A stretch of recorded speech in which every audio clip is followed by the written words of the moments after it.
Жомарт көрсөтчү мага YouTube каналыңды. Достор карагыла. Жомартта 281 сабскрайбер бар экен. 14 видео жүктөптүр.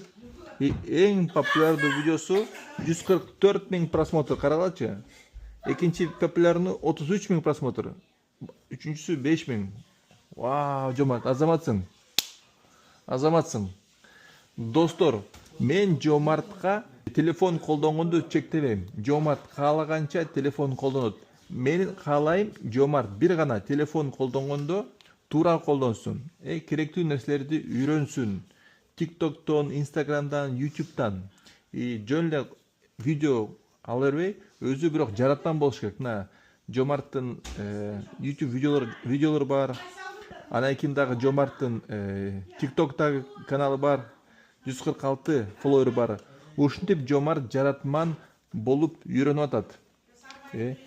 Көп кыргыз ата-энелер телефонду колдонгону чектешет.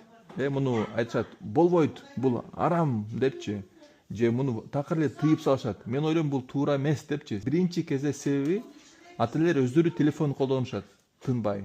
Анан кийин өздөрү тынбай колдонушуп, кантип балдарына телефонду колдонгонду чектеп коет. Бул как ата-эне өзү тамеки чегет, анан кийин балдарына айтат тамеки чекпе депчи. Же өздөрү арак ичет, анан балдарына айтат арак ичпе депчи. Ушул туура эмес да. Экинчиден, эмне үчүн чектегени туура эмес? Себеби бул азыркы замандын эң сонун технологиясы. Бияктан көп жакшы маалымат алса болот. Көп пайдалуу маалымат алса болот. Биз балдарыбызга үйрөнүш керек ушул жакшы маалыматты алганы. Жөн эле чектебейчи. Бияктан көп нерсе үйрөнүшү болот. Жомарт көп нерсени билет. Жомарт Дональд Трампты билесиң, Байденди билесиң да, Көп нерсени үйрөнүп алган Жомартчы, аябай. Ошол үчүн көп нерсени Жомарт ошол телефондон TikTok, YouTube дагы үйрөнөт. Кайсысын эң көп сен үйрөнөсүң? YouTube'донбу же TikToktонбу? Экөөнү тең бе? Кайсысын сага көбүрөөк жагат? Экөөнү тең бе? Бирок бирөөсүн тандасаң, кайсысын сага көбүрөөк? YouTube'дан бе? Shortsбу же видеобу? Both? Макул. Жомарт, мен каалайм сен YouTube'дан, TikToktон көп видео жасашың керек, окей? Сен 10 000 фолловерге жетишиң керек. Окей? Кааласыңбы?